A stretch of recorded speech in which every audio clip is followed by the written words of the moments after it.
Good afternoon. I am so delighted to be here with you today. As you see from my title, I work in media, so storytelling and finding ways to really convince the world of the value of climate action is really the heart of what I do day to day.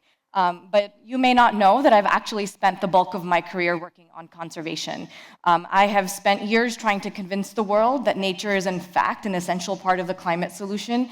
We know that protecting and restoring nature offers at least 30% of what's needed to reach our emissions reduction goals, but only 2% of global climate finance is actually being directed towards these solutions. In years working on conservation, I've reached 3 conclusions, many of which were reflected by some of our panelists earlier today.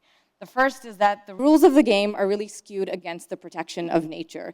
After the massive BP oil spill in the Gulf of Mexico, the GDP, the gross domestic product of the United States, actually went up. Despite the loss of tourism revenue, despite the loss of wildlife, the effects to human health, because of all of the cleaning crews, because of all of the attention and effort to clean up the oil spill, our GDP actually went up. So that there in and of itself is an indication of the fact that our measure of progress, our measure of success as a society is off track, it's off balance. The second is that our incentives are entirely misaligned. We spend 40 times more finance in destroying nature than we do in protecting it.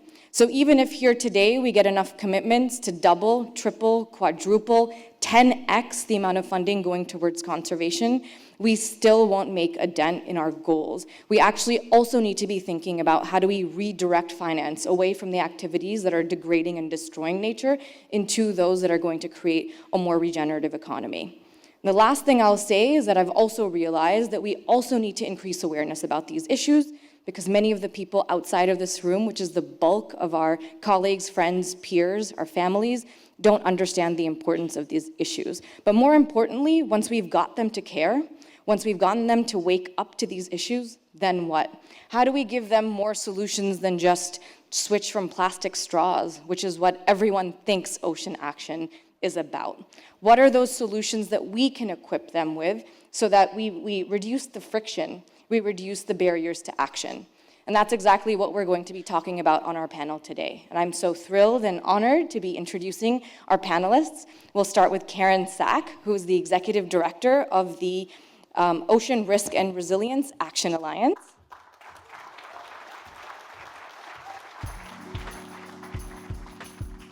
Next, we have Barkha Mossaë, who is the Regenerative Blue Economy Manager at IUCN, which is the International Union for the Conservation of Nature. And last but not least, we have Brett Jenks, who is the CEO of RARE.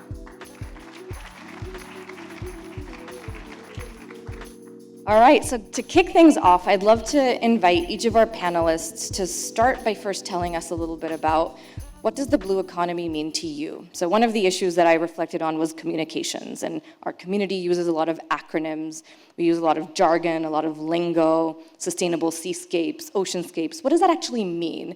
What does the blue economy mean to you? How does that show up in your work? Give us a few examples. Karen, let's start with you. Thank you so much, and hello everyone. It's a pleasure to be here. We thought we would do an interpretive dance of what the blue economy means to us. There's been so much amazing culture this morning, and now you get to hear about the blue economy, so don't worry, lunch is soon. Look, really, the ocean is a priceless and incredible asset, the most important asset to our planet, and yet we don't include it on any balance sheet. It's not thought about economically. And when most of the world thinks about the blue economy, if they think about it at all, which the majority of people do not, they think about it in terms of what we can extract and destroy in the ocean. At the Ocean Risk and Resilience Action Alliance, we try and bring different collaborators together from government, multilateral institutions, insurance, finance, and civil society to talk about how we can build a regenerative and sustainable blue economy, because we've got beyond simply needing sustainability at this point. We've got to think about how we can regenerate life and how through regenerating life, through investing in marine-based renewable energy, how investing in nature and recognizing nature as an asset class, we can build the resilience of communities, whether they be coastal communities or large cities anywhere in the world, and we can help to transform our planet from what Johan was explaining to us this morning, is an Earth system that is in real trouble. Because if we don't do that, the risk far outweighs anything else that we can do. Inaction is just not an option for us anymore. Yeah, so for you, it's essentially embedding and integrating the ocean into the real economy. Absolutely. All right, so that's very clear. Barkha, what does the blue economy mean to you? Thank you. And is this our cue for the dance? Or is it too early? So coming from Africa and from a small island developing state, or what we now call a big ocean state, the blue economy represents really a lifeline. We have essentially seen it very much, as you said, in a very extractive term. But now at IUCN, we are talking about the regenerative aspect of the ocean, which encompasses not just giving the chance and actively putting in place mechanisms to restore critical ecosystems, but also has a social and human dimension to it. Knowing that, for example, in my geography, again, up to 70 million people live within 100 kilometers of the coastline, this represents a significant population that is very ocean dependent. And this is also extremely true of big ocean states as well. So what is this relationship between people and the ocean that can be restored? So ultimately, the blue economy or the regenerative blue economy is a question of access and equity. At the moment, the way the blue economy is structured, it's a little bit stacked again against what I would call a tropical majority. So we know that that a significant part of marine biodiversity can be found in the global south, in these big ocean states, in the coastal areas of Africa, of Latin America. But if you look at the figures, most of the value of that blue economy does not remain in that part of the world. So what we actually need now with a blue economy that is equitable and that actually supports ocean health is really to level the playing field through a suite of policy interventions, very intentional policy interventions, and this means getting our policymakers to understand that oceans are not just peripheral to the ocean, to decision making, through meaningful integration of local communities and indigenous people and what we call IPLCs, as well as through being very intentional about fostering equitable science, research, and development. I don't want to fall into the trap of techno-optimism, but at the same time, at the moment, ocean science is essentially being driven, again, the bulk of it comes from the G7, and what I found is ocean science is in the rise in the Pacific region, but in the Indian Ocean region, it is still very much being driven by actors outside of this area, with some input from South Africa and Australia.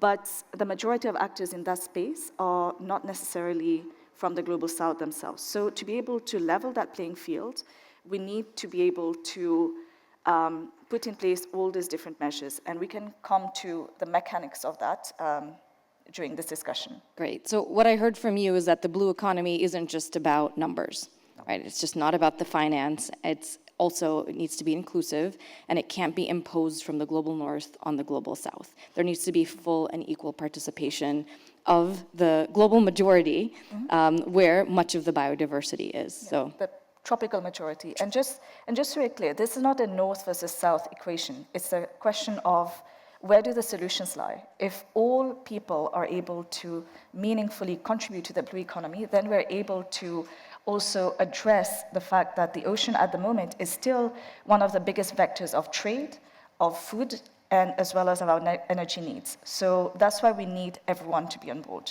Can't wait to hear more about that. Brett, what about you? What does the blue economy mean to you?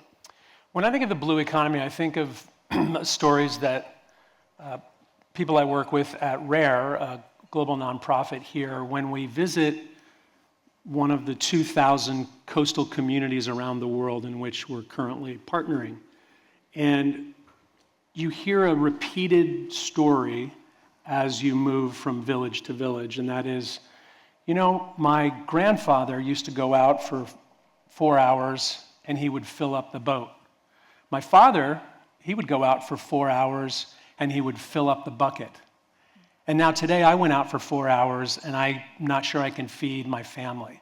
So when I think of the blue economy, I think of an absolutely devastated coastal waters where most of us sip mojitos and look out at the sunset, not knowing that what has actually happened over the last 3 or 4 generations is that unknowingly we have outstripped most of the natural biota of those local waters. And so if we're going to talk about a blue economy, we're going to need to talk about rebuilding the potential for a blue economy, especially for the world's poorest people living in the world's richest environments.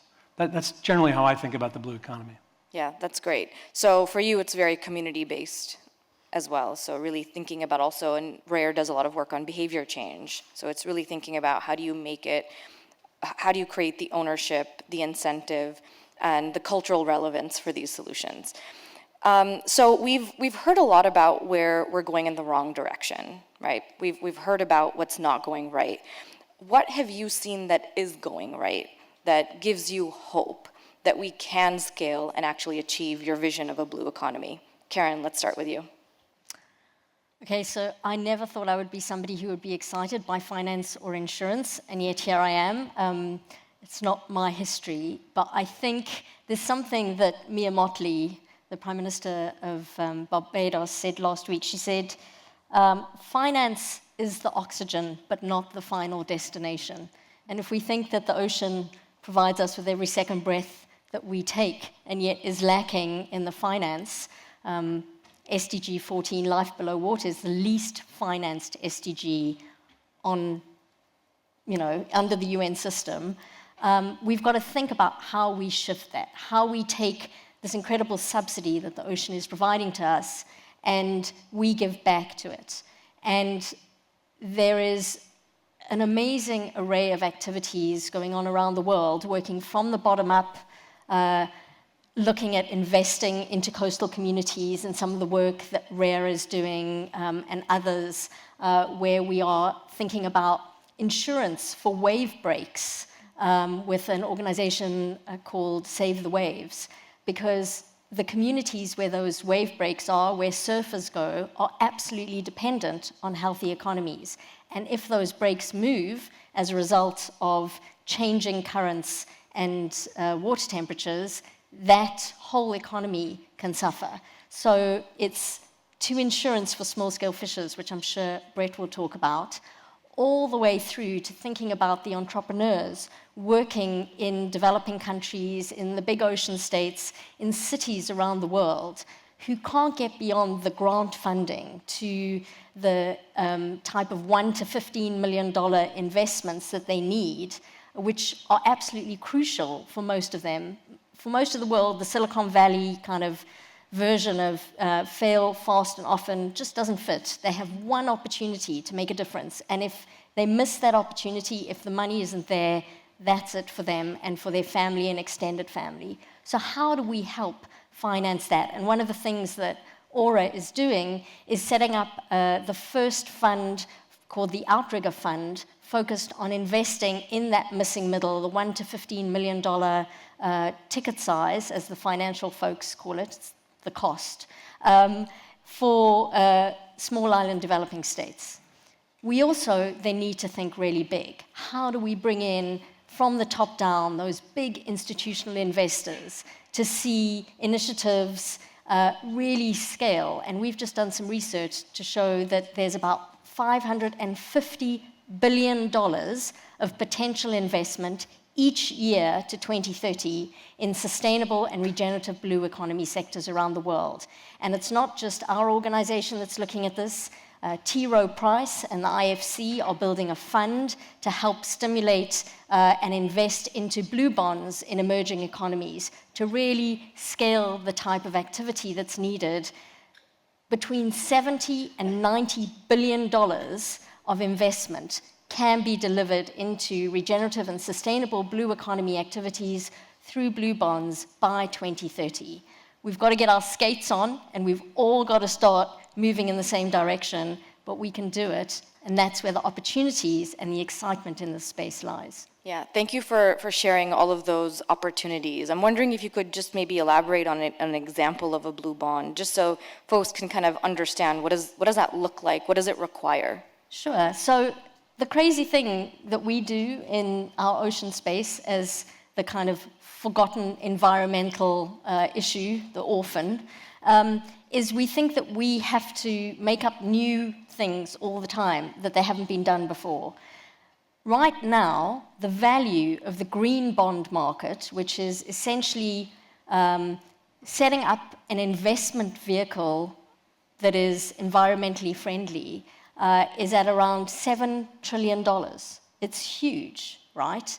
And what we need to do is think about how do you construct blue-gray infrastructure. So you're building a port, instead of just bashing everything down and filling it with concrete, how do you work with nature to build nature and climate-positive infrastructure?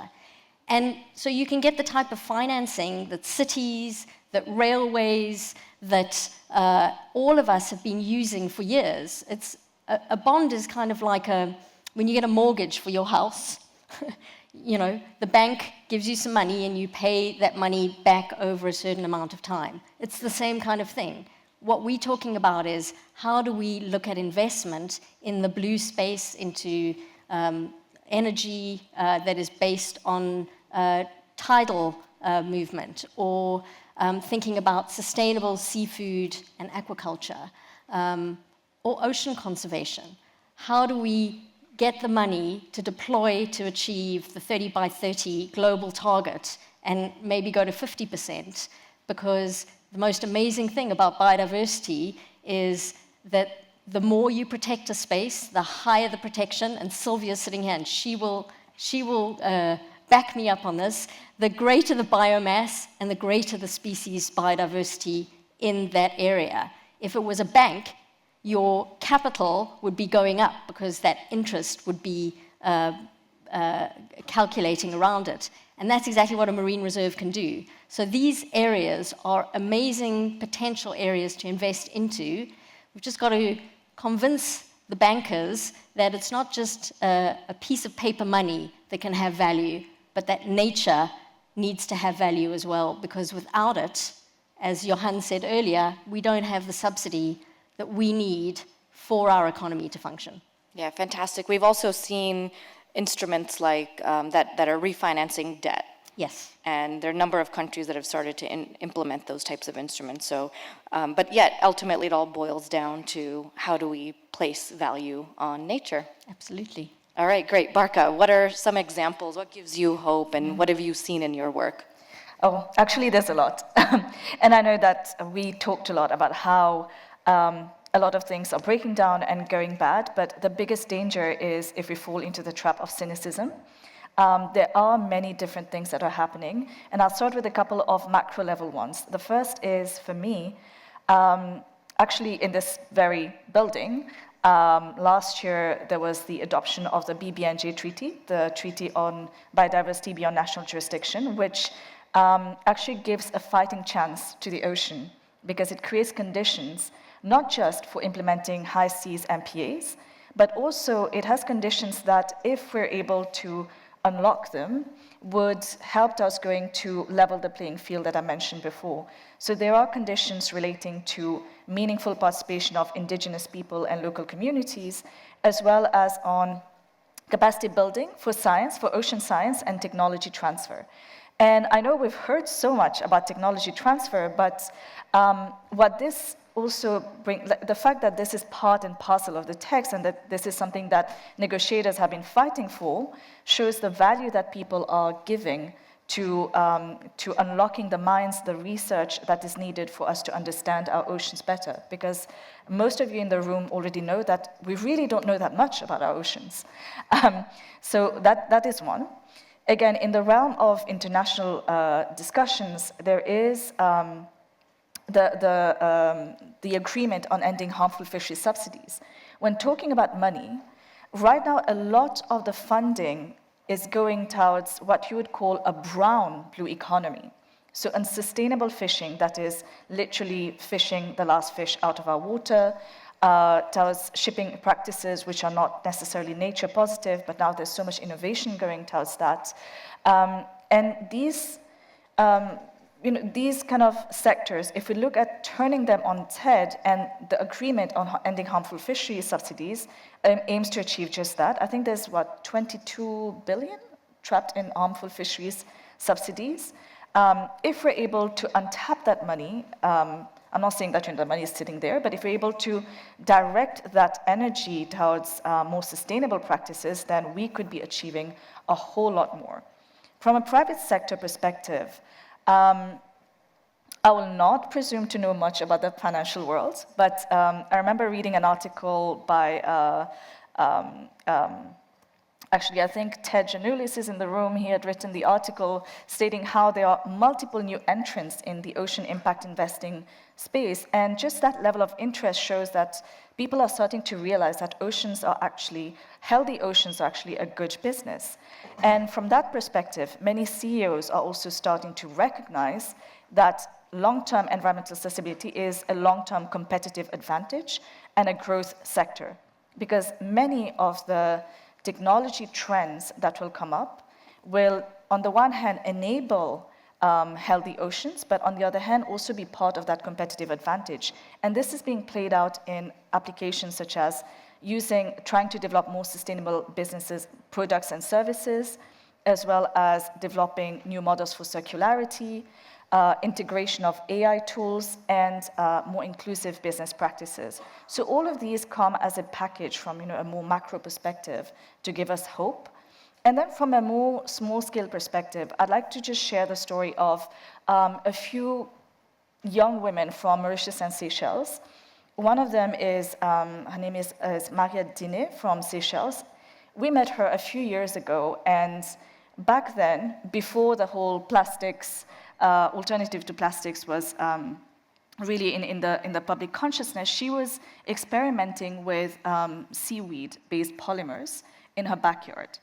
Now, the challenge is that in many of our countries, we still do not see the blue economy as a viable career path. But that is changing, and the fact that she was willing to go and experiment with this shows that there is such a level of interest. In her case, she didn't have the luxury of failure, as you said. She didn't have the patient capital supporting her. But we are keen to put these ideas out in the open where they can be visible, where they can really highlight the kind of interest, the enthusiasm of young people, especially from coastal communities, to actually actively participate in the blue economy. And then one last thing that I would like to share is the initiative that we have launched called the Great Blue Wall Initiative in the Western Indian Ocean region. It's essentially based on connection. What it's about, it's essentially connecting different seascapes, which include marine protected areas as well as actions towards regeneration, towards mapping, and a blue economy that support livelihoods very explicitly, as well as supporting economic transformation, connecting them with a living blue belt of seagrass, mangrove, coral ecosystems. Is a model of connectivity that we hope is going to be bold, that is a solution from Africa to the world, that shows that really we are taking ownership of our oceans and we are not giving up without a fight. So a lot of different initiatives are really, really giving us hope. Yeah, that's so exciting. And I'm sure a lot of your initiatives also touch on the ridge to reef. It's kind of on that interconnectedness of our whole planet as well, with terrestrial ecosystems and marine ecosystems, and that regeneration also cycling through the different ecosystems and the ecology of our planet. So beautiful examples, and I have some follow-up questions for you that we'll go into in our next session. Brett, what about you? What are some of those positive examples that give you hope, and where have you seen them come to life in all of your portfolio around the world? So when we first started looking at this problem of coastal overfishing, we decided that we would look around the world to see what examples there were. And so we held a global competition. We had hundreds of entrants, and we learned about a turf system in Chile, territorial use rights for fishers. We heard about a Muslim cleric in Zanzibar who had set up a no-take zone and said, basically, no one's going to fish in this area. And they measured the spillover and the growth. We heard about some women in the Philippines who had worked together to begin their own locally run enforcement brigade, and they had started to see fish recover. So for every one of the problems that we've been describing, there are already solutions out there. It's a question of listening, it's a question of learning, it's a question of codifying, and then it's a question of bringing them together and making them replicable, making them transferable, customizable, and scalable. So here's the story that gives me the most hope, and that is, in this room there are probably people from Brazil, from Mexico, from Honduras, from the coast of Africa, Mozambique, the Philippines, Indonesia. Those are the places where we are now operating. There's about 100 staff working with about 300 to 400 local NGOs, local universities. There are a couple hundred mayors and counting, and they have all agreed on one thing. And that one thing is that we, the people, can actually manage the ocean. And so what does that look like? You think about the tragedy of the commons that Naoko is especially capable of describing. Naoko Ishii, who runs that commons project at the University of Tokyo. The commons is what we all share, we all take for granted, but none of us own. So the challenge for the commons that is the coastal waters of the world is that nobody owns them. There's very little management, almost none. And everyone is therefore racing to catch the last fish. Every fisherwoman, every fisherman racing just to feed their families. And as population has grown, as gasoline engines have proliferated, it's a lot easier now to catch all the fish. So imagine 3/4 of the natural biota caught and pulled out of coastal waters. That affects the reefs, the mangroves, the seagrass beds, the livelihoods, the blue economy. So what to do? Well, what if a wise mayor working with some talented partners could put together a system whereby local communities are offered exclusive rights to now manage their coastal waters and treat it like an asset, like an investable proposition. So now, if you're licensed, you're allowed to fish in the local waters in exchange for joining a management body, setting up rules and regulations, deciding how big the mesh will be on the nets you use, deciding what other techniques are going to be legal and what's going to be illegal, setting aside regeneration areas, no-take zones, where the fish this is the one time in life when it's really great to get big and old and fat, because those fish produce many more offspring that spill over into the local waters. So what we've learned is that if communities are empowered and if small investments are made, the governance of those local waters can improve to the point that you start to see fish stocks recovering. On average, if left alone, a coastal fishery will grow 400 to 500% over 5 to 10 years if you just leave it alone. Now that's hard to do, and we're not asking people to stop fishing. This is their livelihoods. So there's a way to regenerate the ocean. What that enables then is the ability to invest. So once we had good governance in place, we asked ourselves, so how could we bring more than, there's never going to be enough philanthropy, how could we begin to bring private capital to these coastal waters? Well, remember the 30 million coastal fishers around the world who feed 500 million of the world's poorest, most climate vulnerable people, their number one supply of animal protein every day. They don't have bank accounts.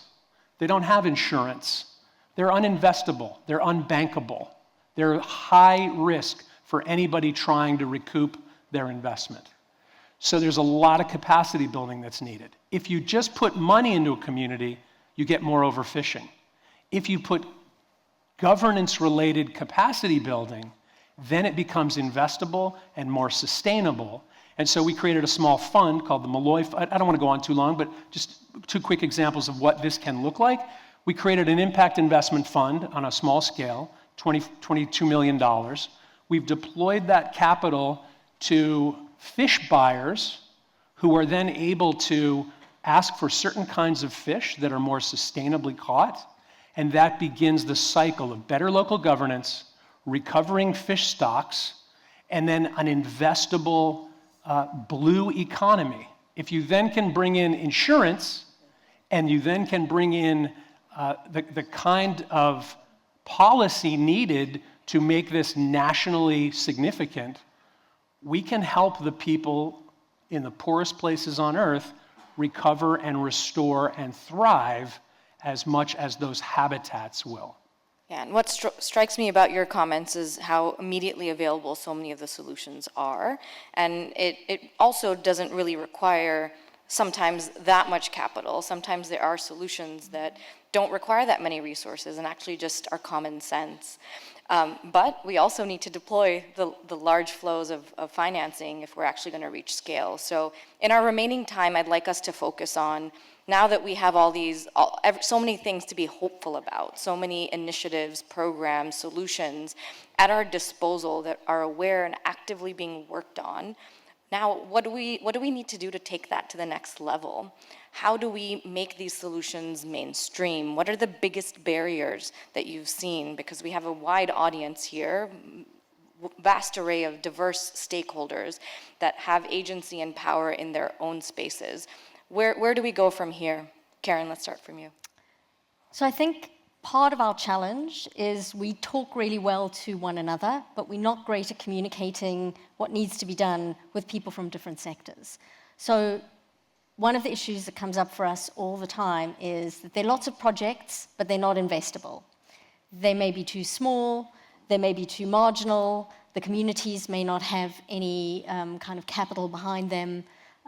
Nobody's heard of the blue economy, they don't understand what it is. There are a whole range of these issues. And so we've got to debunk all of those things as we move forward. So one of the things we are doing is we are building a matchmaking platform, which we call the Octopus Desk, which will have tentacle assistance. And yes, lots of ocean puns. But the key thing here is we need to matchmake between those folks who are working on the ground, building these projects in their communities with potential investors. And often they talk right past one another. So they need that technical assistance so that as those projects are developing, they're making sure that they've got the criteria and the key performance indicators embedded into them that the investors are interested in. So we've got to enable that kind of platform communication that knits together those folks on the ground with the people who might have the money. We've also got to get the public sector to start investing into ocean resilience. There is so often this gap where the public sector says, we won't invest until we see private sector action. And then the private sector saying, we won't invest until we see public sector action. That's just not good enough.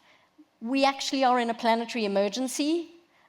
We can't each wait for one another. We've all got to start investing now. And so we need to see the public sector come up and invest in things like guarantees, the promise to pay, to enable the private sector to come up and know that they can invest, they can dip their toes in the water.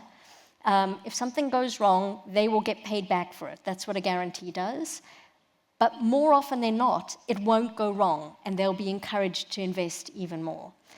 And then we've got to make sure that as we are looking at this regenerative and blue economy, we're thinking about how to make sure that nature is valued through policies, through making sure that both private sector and public sector are bringing nature onto the balance sheet and not just giving it a dollar value so that it can be destroyed, but recognizing the value of keeping that nature intact.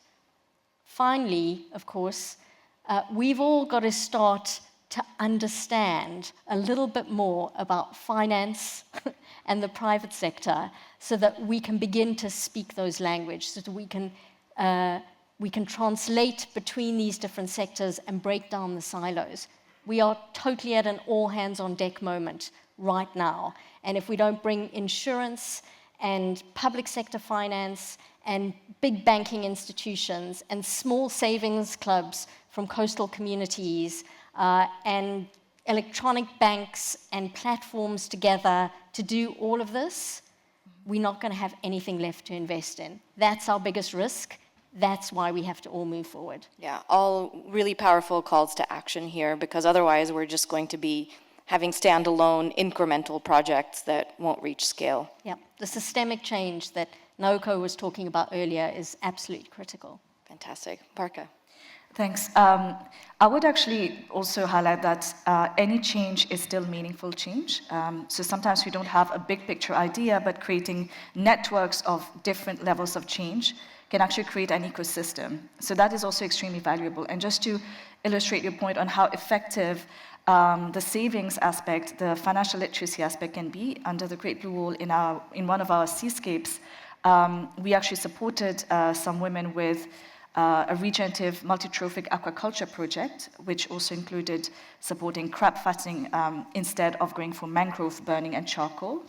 And what they were able to do, and bear in mind, these are women who have no, what you call, they're not bankable in a sense. They were able to save from the profits enough to be able to start a secondary business and still make profits from that. So that is really an illustration of why it's important to start investing in the right people. So my key take-home messages would really be on the science and R&D. We really need to start putting in place a framework that supports not just ad hoc mapping exercises, but actual disruption and investigation into solutions in the global south. And this will require patient capital, but also what you said about the public sector is very important. We need to be able, as the public sector, be able to put our foot down and say, you know what, this is something that we believe in, so we will guarantee it, we will take the first step. And traditionally, public sector has actually been the enablers of innovation. This is something people tend to forget, but we need to bring that back in the ocean space again. The second message is, blue foods are the beating heart of the blue economy. So I just want to be a bit sector specific here, and there are many important innovations happening, and blue foods are actually the most traded food systems good at the moment. And aquaculture is one sector where a lot of innovation is happening. So what we really need to, again, start putting our efforts and attention towards is a radical way to enhance sustainability in this sector, which is what I would say the first phase of the blue economy discourse when you talk to communities and governments, including based on the fact that for many public sector officials, the infrastructure is still very much in a legacy stage where ministries are often ministries of fisheries that have been rebranded as ministries of blue economy. So we need to not discard the importance of revamping and optimizing the fisheries and blue food sector by introducing a networked approach, maybe AI to track and introduce more traceability, as well as take a whole of fish approach to address the issue of post-harvest loss, which is very important. And there are many initiatives such as the Blue Foods Partnership, which are already starting to tackle these issues, and we need to amplify those voices. The third and penultimate point is in terms of supporting local communities. For example, there's the Big Ocean States Initiative, which also looks at not just matching people with funding, but equally also priming them to understand leadership principles on the ocean, how to be better advocates for themselves. And I think that is especially important for indigenous communities and local people. And the final point is the importance of network activation.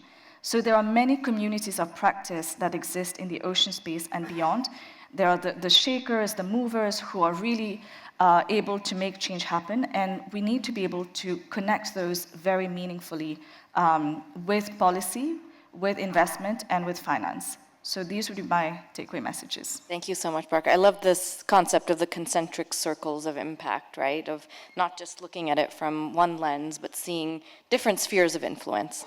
Brett. When we started a program that we call Fish Forever, we had 3 pilot projects in 3 remote villages in the Philippines.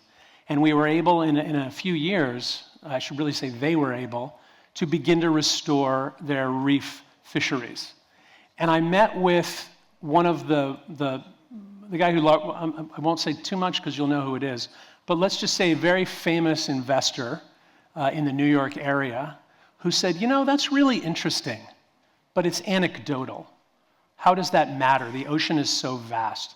Those are 3 little communities. What's interesting is that person spends a lot of time, and their whole firm spends a lot of time, investing sovereign funds so that the savings of governments around the world can continue to grow on behalf of those nation states. And so recently, I saw this gentleman and I said, you know, those little anecdotes from the Philippines have now spread. There's now 2,000 communities in Indonesia, the Philippines, Mozambique, Brazil, Honduras, etc. This is no longer anecdotal. Furthermore, I'd like to ask for your help. So imagine if you wanted to build a stadium in New York City. I wrote something this week about building a stadium in Tampa Bay. The Rays, the Tampa Bay Rays, need a new stadium. They've been wanting a new stadium for 12 years. Ideally, they'd like the public to pay for their stadium. So why would a mayor or city council agree to pay for a new stadium? Well, the economic argument would be, look, it's going to make us proud. We're going to have a chance to win the World Series. And that will sell a lot of T-shirts. They might also say, we're going to create jobs because we're going to build lots of restaurants around the stadium. Maybe we'll even put in some public transport for the first time so we can get there. There will be many debates about whether this is a good use of public funding. And yet there's lots of public funding. So a stadium will likely get built, as it has and as it will all over the world, so that once every couple of weeks we can fill it up, eat a hot dog, and feel proud of our pastime. If it's football, you know the difference. In every country we have our own pastime. Why can't we do that for the ocean? The same infrastructure finance models work. When you sit down with a finance minister and you show them something like what Johan shared, not just the heat rising in the ocean, but if you show them this precipitous 60-year decline in coastal fisheries, and you ask them, how are your people going to eat? Where are your people going to go as the seas rise, as the ocean acidifies, as the reef crumbles and bleaches? What are you going to do? Where are these citizens going to go? They're going to migrate. So this is one of those vectors of what will be potentially the great destabilizer in the world over the next 50 years, and it's climate migration. And it will be in great part due to lack of care for the ocean. So to the bankers, to the sovereign funds, I would say, why don't we simply sit down and talk about how to turn this precipitous decline in biodiversity into a regenerative blue economy, because you can pay for the relief efforts later, and they're going to be 10x the potential investment cost today. And in the meantime, you create jobs, you protect nature, you make it possible for us to inhabit, in fact, thrive on this planet. That's what good would look like in my mind. Thank you so much, Brett. So now we need